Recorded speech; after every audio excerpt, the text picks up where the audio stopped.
Donald Sterling, what a complete and utter scumbag. I feel bad. Thank you, TJ. Let's welcome in. He's your Pro Bowler, our Pro Bowler, America's Pro Bowler.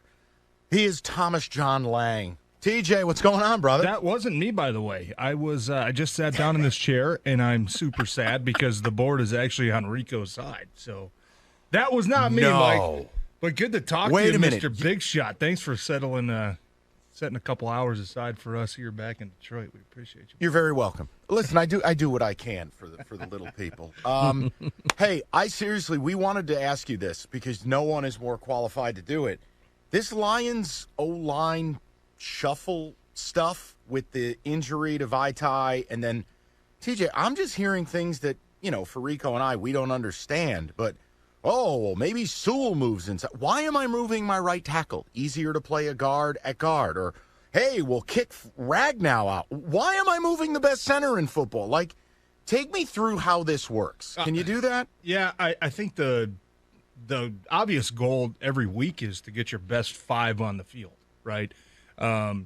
There's some times where I'm not a fan of it because if, let's say, your right guard's out like Vaitai, you plug in the backup. Okay, you're weak at one position, but your four other positions are strong. All right. If you start moving the right tackle to right guard, is Penei Sewell a better right guard than Vaitai would be? Probably not. So you're still weak at right guard, plus you're weaker at right tackle. You're weakening two positions. So I'm not a fan of moving guys. I'm a fan of just kind of plugging one in and letting them go play. But when you look at the injuries that they've had, Frank, I don't know his injury. It sounds. I don't know. It's almost like they're downplaying it, saying, well, just wait, see, we'll know game time. Yeah, decision. But it kind of seemed like Wednesday was maybe precautionary, hey, limited, and then yesterday no practice, and today I haven't seen the injury report if it's come out yet. Usually comes out by 4 o'clock, but I think we're still waiting. I think there's something going on there too, and you talk about if Vaitai was the only missing part, good, you plug in Tommy Kramer. He started 3 games last year, did a decent job, wasn't great, wasn't horrible. He hasn't practiced all week. So now you're really in a bind where you have to figure out what's your best combination of 5 players, and you also have to take into account what are our best matchups going to be. Who's the best guy we can put in at right guard to block Fletcher Cox? Who's the best guy we can put in at right tackle to take care of Josh Sweat and Brandon Graham and the defensive ends they have? So I don't know, man. I think it's a little bit scary right now, and it seems like every single year something happens week 1. Wasn't Decker's injury last year week 1? Yeah. Sewell gets moved over right before the San Fran game, and a couple years ago with Decker's shoulder, kind of the same thing right at the beginning of the season. It's like, geez, man, well, I guess can we see these 5 guys in action? I got to be honest with you, and I don't know this for a fact, but there's something about Vaitai's injury where, gosh, I don't know if he's going to be back this year. Back injuries are really tough. Back injuries aren't the type of injuries where you can take 1, 2, 3 weeks off and come back and be completely healthy. Those are really tricky injuries. Back injuries normally tell me that's the end of your career. That might be a serious one, and that's what I'm worried about. But it's not only that they're missing Vaitai, it's that Frank hasn't practiced. Kramer hasn't practiced.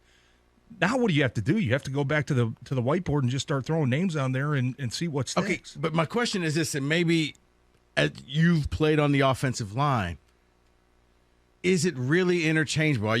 Can you just move and play center, left tackle, right tackle when the coach says, TJ, we need you at this spot? Is there a learning curve, or do you learn all 5? If you're average, you can.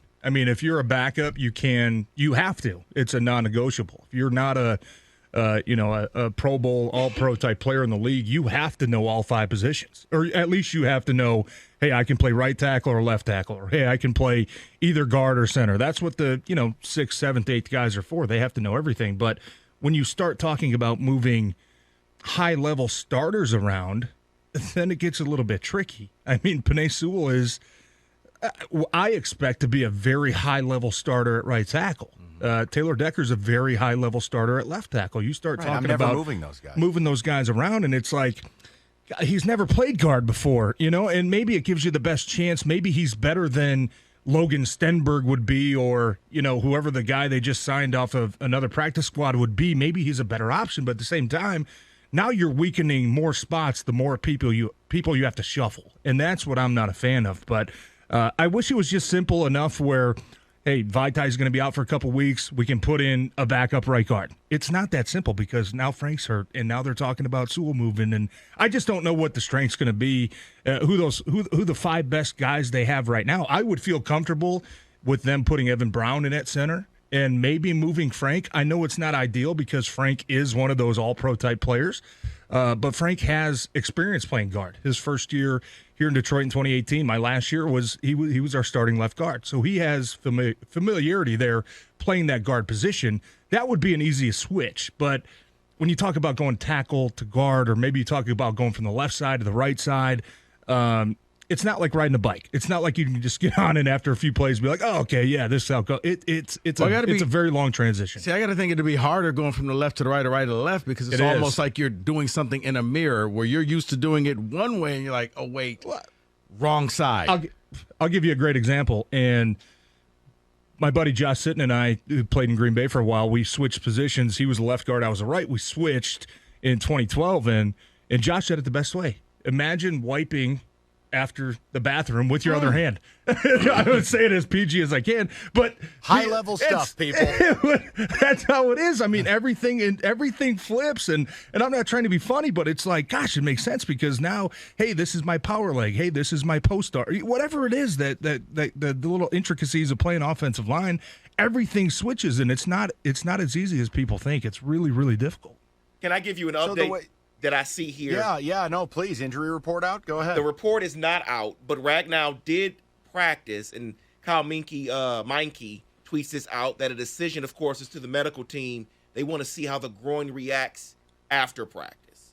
So in about 40 minutes, 50 minutes, we'll see what that means for the injury report. Yeah, and I was hoping, honestly, yesterday when I saw that Frank didn't practice, it kind of seemed like, okay, maybe this is precautionary. We've seen enough Frank. We know what kind of player he is. He's got a grasp on the offense. Obviously, he's a captain. We don't need to see him go out there and practice on a Thursday. Give him another day to get healthy. And you know what? He's a guy you can tell, take the week off, be ready Sunday. So I was hoping that was going to be the case.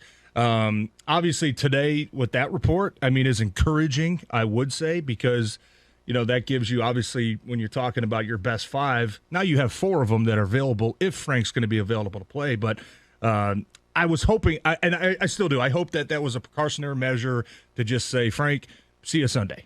Go get your treatment, go take care of that groin, and hopefully he'll be out there. Because if he's not, Philly's got a really good D-line. TJ, I was just going to say it, and they're deep. I don't want to feed into Rico's end of the argument, but obviously I'm more optimistic about the team than he is. But I got to be honest, just listening to you two discuss, and it's really good content, I feel like we're effed. It basically is, wait, this offensive line that is supposed to be the strength of this team could be a complete disaster, and they're going up against one of the 3 or 4 teams on their schedule where it was already going to be difficult up front. Do I have the wrong read on this? Like, all summer long, we talked about it. Like, no, I think they can win that opener. TJ, listening to you talk, you've basically got me thinking they're going to lose by 100. Thanks a lot. I don't think that at all. I think that if Vitai's out for a long period of time, and if Frank were to miss an extended period of time, those are 2 really tough players to replace. Now, obviously, we'll see. And I think, by the time you guys wrap up the show, we'll know what the injury report says, and we'll know if Frank's either questionable, probable, doubtful, however they list it nowadays. But if he doesn't play, Mike, I don't want to say they're effed, but this is a really good defensive line you have to go against. And the part for me is, like, for the past 2 years, all we've talked about has been this offensive line, right? It's supposed to be a strength of the team.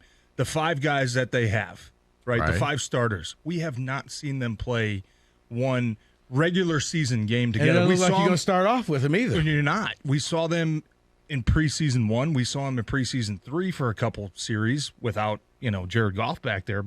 And things looked encouraging. But when it comes to the regular season, Decker was out the first half of last year, and then Frank was out the bottom half. And now this year you don't have Vaitai, and And that's why I It's just- can't be as optimistic as everybody else, because I'm looking. I was told this is the most solid part of the team. It's not there. Defense is pretty much the same. You added Aiden Hutchinson and Rodrigo, your new linebacker, your 6th-round pick, which, no offense to him, but, man, it tells me that your linebacker room is very thin, that he can go from 6th round to probably starting. Yeah, and I think it is. But just finishing up on the O-line, I think if you have to plug a guard in there, it's easier to help a guard, in my opinion, than it is a tackle, meaning you can dictate where you want to slide the center, right? Hey, if we have a stud left guard and maybe a below-average right guard, we can send the protection to the right side. We can slide the center. We can double team to the right all we want. Now, Philly, if they're smart, will probably, put 5 guys in line of scrimmage and just make everybody go one-on-one to expose a couple mismatches. But there's easier ways to hide a guard's deficiencies than there is a tackle. So if Frank is healthy and they plug in, and hopefully Kramer can get back healthy, who started some games last year, I think that would be an easier replacement than, like we said, to start the hour moving Panay over to right tackle. Now you have to worry about Matt Nelson out there on the tackle spot. It's just you're weakening more positions than you have to. So I don't know. I mean, I don't know if my optimism about this team has changed over the past couple of days. I know they've been hit with some injuries and whatnot, but I don't know. I mean, I still expect them to be a good football team. Now, I know we'll probably get into the picks here later. Do I expect them to win this week? I don't know. I mean, if I had to guess right now, I would say probably not. But I do expect them to compete, and I do expect it to be a lot better game than the last time Philly came to town. That's not saying much. But when you say they're going to be a lot – see, here's the thing. Forget about this 40-point loss last year.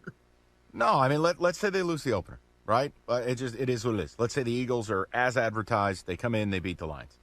But overall, like Rico is at 5 wins, I'm at 8. I think in the NFL, TJ, it's not linear. You either improve a lot real quick or it doesn't happen. So my question to you is, if you want to choose the coward's way out and pick 6 or 7, respect it.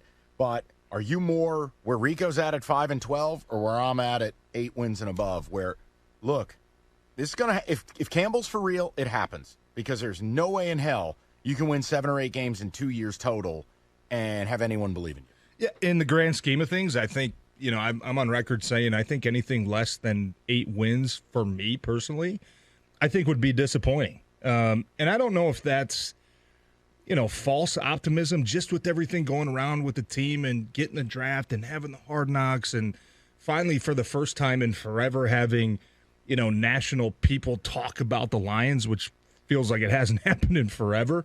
I don't know if there's a false sense of optimism when it comes to there. No, I think it is a little bit of the hard knocks hype and the hangover for effect. Sure. Yeah, for sure. But at the same time, I expect them to be a lot better than last year. And when you look at last year, you talk about a 3-win team, which is obviously horrible, but you look at how many games they were in, how many games they competed in, and how many games they lost right at the end and just kind of couldn't get over that hump. And just kind of the gut inside of me tells me it can't happen again. If you get into those 5, 6, maybe 7 close games again, you can't possibly lose all of them like you did last year. You're going to win maybe 4 or 5 of those, which tells you, hey, maybe 6. And then if you squeak out a couple more, you can get to that 8. I think anything less than that would be disappointing. TJ, but see, to me, it's like flipping a coin. The coin has no memory of what the last